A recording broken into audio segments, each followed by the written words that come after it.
Welcome to this edition of Critter Chat. I'm your host, Raleigh Adams. Today we're going to want you to stay tuned because I have a special guest on the show, Debbie Ducommun, also known as the Rat Lady. Debbie, it's nice to have you on the show. Tell all of our listeners how you were first introduced to rats. I actually got my first rat when I was about 10 or 12 years old, and the very strangest thing is that rat came from a laboratory where I ended up working and becoming the Rat Lady many years later. So my first rat I named Rufus, and he was just a white lab rat.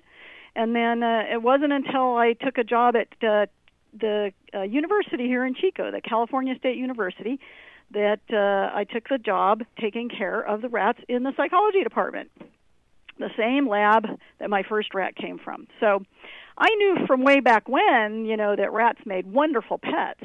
So I'd always wanted to work with animals somehow in my life, and I did end up working for some veterinarians over the years. And then this job opportunity came up to take care of the rats in the psychology department. And, before then, I actually had been managing our local humane society for 3 years. And it was a full-time job, and the job at the university actually paid the same amount of money for a half-time job plus benefits. So that was kind of a no-brainer to switch over from cats and dogs to rats. And then we would give the students the opportunity to take their rats home with them after the project. And then they would come back maybe a year or two later with questions about how to better take care of their rats. One thing that is very common in female rats is mammary tumors as they get older. And they are also very prone to respiratory infections. So I had to learn. I just decided I better learn as much as I can about rats, so I can give the people the information they needed. And that is how I became the Rat Lady. Well, one of the greatest ways of getting vital health and behavior care information out to rat lovers was your idea of the Rat Fan Club. How did that happen? Yes, I started the Rat Fan Club in 1992. It started out as a monthly newsletter. This was way before the Internet, and so everybody would send in letters, and we would share information that way. And then when the Internet came along, I set up a website, and we now have a Facebook page, the Rat Fan Club Facebook page, that has nearly 14,000 members around the world. It's wonderful that we can talk rats with people all around the world. Technology has its good and bad points, but I tell you, it sure is helpful to be able to get good information to these rat owners, at a moment's notice. People have questions about their rats, questions about health care and treatment, and we're able to send them information instantly. It's just really amazing. Well, Debbie, each of us has a very special rat that brought joy into our lives. And with you, that rat's name was Skin. Yes, my most favorite rat was a hairless rat named Skin, funnily enough. I did not name him. He came with that name. He was a rescue boy. And I could not imagine why these people wanted to give him up, because he was so wonderful. He was so affectionate and friendly and just wanted to be with me all the time. And of course, I know a lot of people think the hairless rats are really weird looking, but I've always had this attraction to hairless animals. And I think one of the reasons is because you can actually see expressions on their face. Because as they raise or lower an eyebrow, you can see that, whereas it's harder to see that when their face is covered by fur. So hairless rats have always been about my favorites. And old Skin was about the favoritist of all.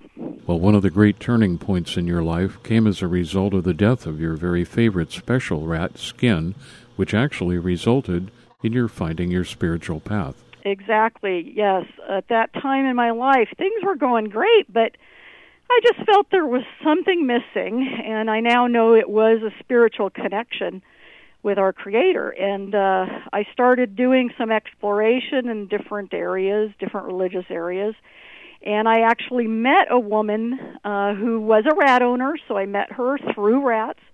And she started, she was a Christian, and she started telling me things that I was pretty reluctant to accept at the beginning. I actually was raised Catholic, and I didn't have a really good opinion of that religion, and so I really wasn't looking in that direction. But my friend Barbara pointed me to some different books and things, and then especially when Skin died from a horrible infection that the vet could not cure, and I was heartbroken. And that led me to books about life after death, and ultimately led me to the Bible and to an acceptance of Jesus. Well, Debbie, finding your spiritual connection also changed your views about the question, do our rats go to heaven? I think it's very clear in the Bible. It says that animals and people go to the same place, and that nothing that God does will be undone. And so I believe that these animals that die don't just poof out of existence. I believe that they will be there in heaven with us. Well, Debbie, since the beginnings of the Rat Fan Club and the Rat Report, you've gotten a ton of questions. What seems to stand out as the most frequently asked question from rat parents? One of the most common questions that I get from people is, how do I make my rat like me? Unfortunately, this is an unfortunate question because it means that they've probably gotten their rat from a pet shop, and the rat has not been properly socialized, and therefore the rat doesn't trust people. Most people don't realize that even puppies and kittens, they must be socialized to humans so that they will bond with us and see us as part of their family group. If that doesn't happen, then you get what you see in feral kittens. Feral kittens are those that are born out in the wild, and they're not handled by people at all, and so they don't see us as anything to be trusted. They're actually afraid of people. And unfortunately, this can happen with small pets as well. If they're not handled early enough in their life, they just don't know what people are all about. And so for rats, it's very important that they be handled from birth. That's the only way that they learn to trust us absolutely, and it makes a big difference. But even the ones that aren't handled from birth, they can still be socialized. They just need extra time and patience. And food works really well, too, because you can use food to teach them that people are trustworthy, that people bring good things, and that when they're around people, good things can happen. And so there are ways. And so on my website, which is ratfanclub.org, there's lots of information, including an article called Trust Training, which tells you how you can use food to gain the trust of a rat that hasn't been well socialized.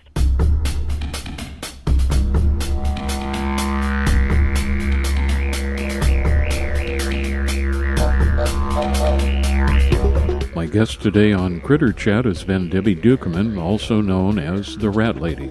For more information about the Rat Fan Club or the Rat Report, go to their Facebook site at the Rat Fan Club or visit them online at www.ratfanclub.org. And that wraps up this edition of Critter Chat. I'm your host, Raleigh Adams.